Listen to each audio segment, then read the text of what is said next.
In June 2024, Saudi Arabia let a 50-year secret deal with America quietly die. No press conference, no announcement, no headlines, just silence. And in that silence, the financial architecture that has kept the US dollar on top of the world for half a century started to crack. What they buried was the petrodollar, and what rises to replace it will determine whether your savings, your pension, and your cost of living look the same in 10 years as they do today. Stay with me for the next 20 minutes, because I'm going to show you exactly how this system was built, how it silently collapsed, and what the financial echoes of that collapse are doing to your money right now in 2026. And I promise you, this is the one financial story that nobody is connecting the dots on. Most people have never heard of the petrodollar, and that is by design, because the system that has kept the US dollar as the world's most powerful currency for the past 50 years was not built in public.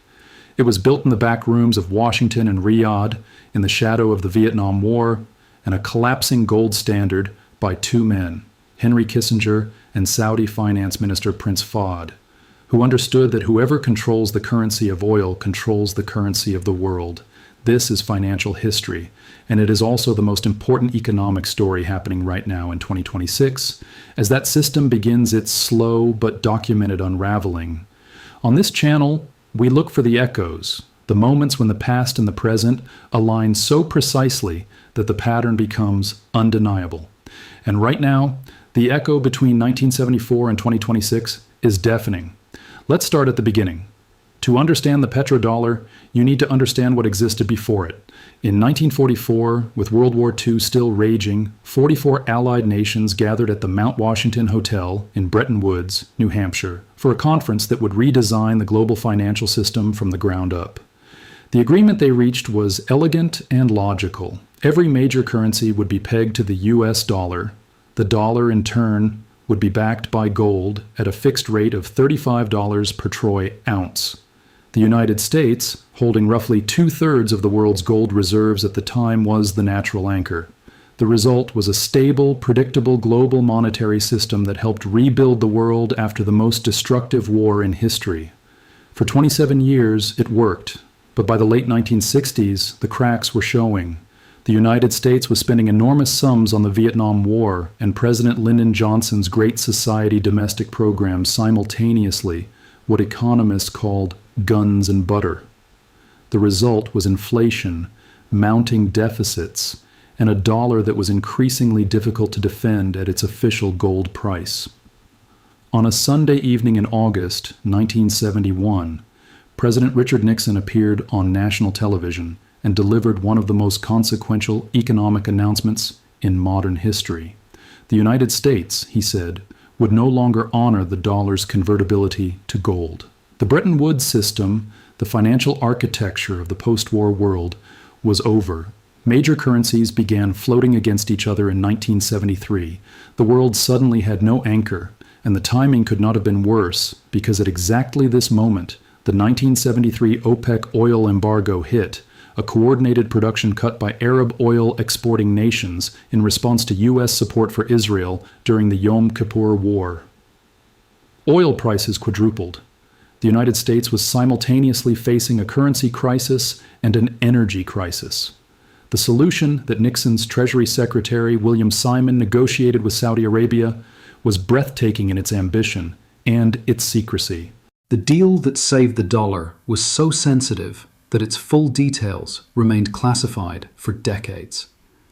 What exactly did America promise Saudi Arabia in exchange for the most powerful financial advantage in the world? In July 1974, Treasury Secretary William Simon flew to Saudi Arabia for a set of negotiations that Bloomberg News, drawing on declassified US Treasury documents, only fully revealed to the public in 2016.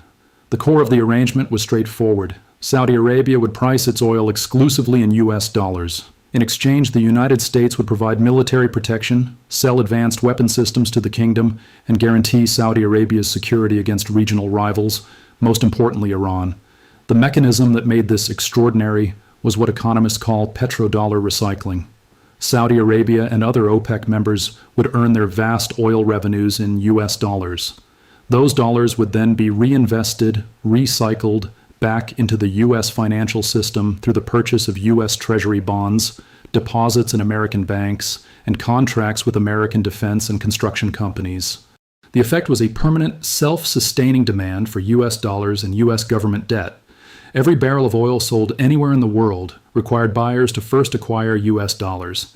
That artificial global demand for dollars allowed the United States to borrow cheaply, run persistent trade deficits, and exercise what French President Valéry Giscard d'Estaing famously called exorbitant privilege, the ability to finance its own consumption simply by printing its own currency, because the world needed that currency to buy energy.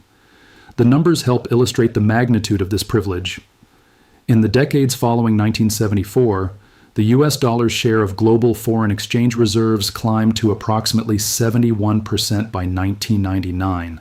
The dollar was used in 96% of international trade invoicing in the Americas, 74% in the Asia-Pacific region, and 79% across the rest of the world, according to U.S. Federal Reserve data.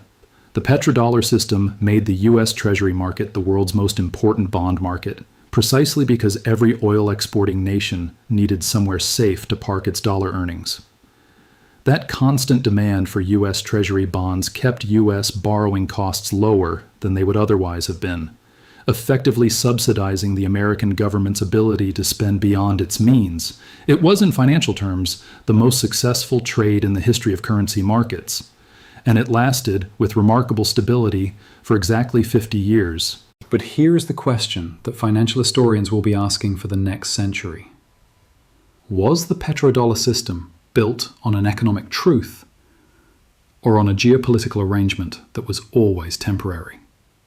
Because on June 9th, 2024, the answer became very clear. If you're watching this and thinking, why didn't anyone tell me about this? Hit subscribe right now. Every week on The Money Echoes, we decode the financial patterns that mainstream media doesn't connect. The history is always repeating. Don't miss the next echo. On June 9th, 2024, the 50-year petrodollar agreement between the United States and Saudi Arabia expired. Saudi Arabia chose not to renew it. There was no formal announcement, no press conference, no joint statement from the two governments. The agreement simply ceased to be operative, and Saudi Arabia became free, for the first time since 1974, to sell its oil in currencies other than the US dollar. It is important to be precise here because the story requires accuracy. The Atlantic Council and other analysts note that the original 1974 agreement was informal and never publicly codified as a treaty. Saudi Arabia made no dramatic public declaration of independence from the dollar, but the practical consequence was documented and clear. Saudi Arabia now accepts payment for oil in Chinese yuan, euros, Japanese yen, and Indian rupees. The door that had been closed for half a century was open. Saudi Arabia's move aligned with its Vision 2030 strategy, Crown Prince Mohammed bin Salman's ambitious plan to diversify the kingdom's economy and its geopolitical alliances away from exclusive dependence on the United States. And it aligned with a broader strategic reality. China had displaced the United States as Saudi Arabia's largest oil customer. The economic gravity of that shift was always going to point toward the yuan eventually. The non-renewal did not happen in isolation. It was the most visible event in a decade-long trend that had been building quietly. By mid-2025, the BRICS Plus coalition, expanded in 2024 to include Saudi Arabia, the UAE, Egypt, Iran, and Ethiopia, alongside the original Brazil, Russia, India, China, and South Africa, represented over 45% of global oil production and more than 30% of global GDP measured by purchasing power parity. The data on de-dollarization tells a consistent story. The dollar's share of global foreign exchange reserves has fallen from 71% in 1999 to approximately 57% by 2025, according to IMF COFAIR data. In 2023, 1/5 of global oil trades were conducted in non-dollar currencies, something that would have been unthinkable a decade earlier. China's yuan-denominated trade has grown 30 to 40% annually since 2022. Russia and China now settle 99.1% of their bilateral trade in rubles and yuan, according to Russian Finance Minister Anton Silvanov's November 2025 statement. China's cross-border interbank payment system, known as CIPS, now connects 1,467 indirect participants across 119 countries, a direct infrastructure alternative to the dollar-dominated SWIFT network. And in November 2025, Standard Bank, Africa's largest bank by assets, became the first institution on the continent to link directly into CIPS in a ceremony attended by the governors of the South African and Chinese central banks. The infrastructure of a parallel financial system is being built piece by piece in plain sight. But here is the echo that makes this financial history, not just current events. We have seen this before. The British pound was the world's reserve currency before the dollar. Its decline followed the same pattern. Military overextension, trade deficits, a challenger currency backed by a rising economic power. The pound went from 50% of global reserves in 1945 to less than 2% by 1980. The question is not whether it can happen again. History confirms that it can. The question is, how fast? Here is where intellectual honesty is essential. The US dollar is not dead, and it is not about to die. As of 2026, the dollar still accounts for approximately 89% of all currency exchange transactions globally, according to the Atlantic Council. It still represents roughly 57% of all central bank foreign exchange reserves. The yuan, despite all the headlines, accounts for less than 5% of global reserves. No single currency has the depth, liquidity, and institutional trust that decades of dollar dominance have built. The analysts at the Peterson Institute for International Economics are blunt. BRICS poses no serious short-term threat to dollar dominance. India, a BRICS member, went so far as to sign a bilateral trade deal with the United States in February 2026, agreeing to halt Russian oil purchases in exchange for U.S. tariff reductions. The BRICS coalition is less unified than its rhetoric suggests. And yet, in April 2025, President Trump's Liberation Day tariff package triggered an immediate depreciation of the US dollar, even as global financial volatility surged. The VIX index, the market's fear gauge, spiked to multi-year highs. Stanford economists Arvind Krishnamurthy and Hanno Lustig observed that international investors began questioning the safety of dollar-denominated assets, with U.S. Treasury yields rising at the same time German bonds were falling, a signal of diminishing confidence in U.S. fiscal credibility. A 2025 survey by central banking publications of 88 central banks found that 44.3% cited U.S. protectionist policies as the most significant risk to their reserve management, and over two-thirds said they had adjusted or planned to adjust their reserve strategies as a result. J.P. Morgan Global Research has maintained a bearish dollar outlook through 2025 and into 2026, citing U.S. economic moderation, elevated tariffs, and policy uncertainty. Trump simultaneously threatened to impose 100% tariffs on any BRICS country that pursued alternatives to the dollar, a move that some nations took seriously and others interpreted as evidence that America is weaponizing its financial dominance in ways that make the dollar less desirable as a neutral reserve asset. The most structurally significant development in the de-dollarization story is not the BRICS summit communiques or the political rhetoric. It is the Shanghai International Energy Exchange. China established yuan-denominated oil futures in 2018. By 2025, China and Saudi Arabia had signed multi-year oil supply contracts priced and settled in yuan, with some indexed to the Shanghai Exchange's benchmarks, a direct challenge to the Brent and WTI dollar-denominated oil pricing standards that have defined global energy markets for generations. As the analyst UG told Al Jazeera in January 2026, the quantum shift in the global currency architecture will happen when the Petroleum replaces the Petrodollar as the settlement currency for global oil. China's oil trade with Iran and Russia is already largely conducted in renminbi. Saudi Arabia, the nation whose 1974 agreement built the petrodollar, is now transacting in yuan. The direction of travel is documented.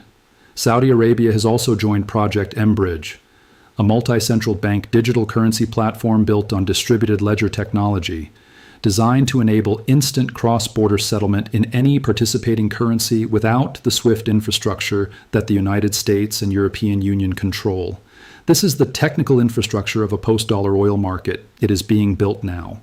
History teaches us that reserve currency transitions are not dramatic collapses. They are slow erosions that suddenly become visible. The British pound lost its reserve currency status over 35 years. The world changed gradually, then all at once. The echo of that transition is playing out right now, and most people are not watching. Here is why the petrodollar story is not just geopolitics. It is personal finance. The petrodollar system gave the United States the ability to import goods priced in dollars, run trade deficits, and fund its national debt at lower interest rates than any other country on earth could achieve. That privilege suppressed U.S. inflation for decades by keeping import prices artificially stable and keeping the cost of U.S. government borrowing artificially low. A meaningful erosion of dollar dominance reverses that advantage.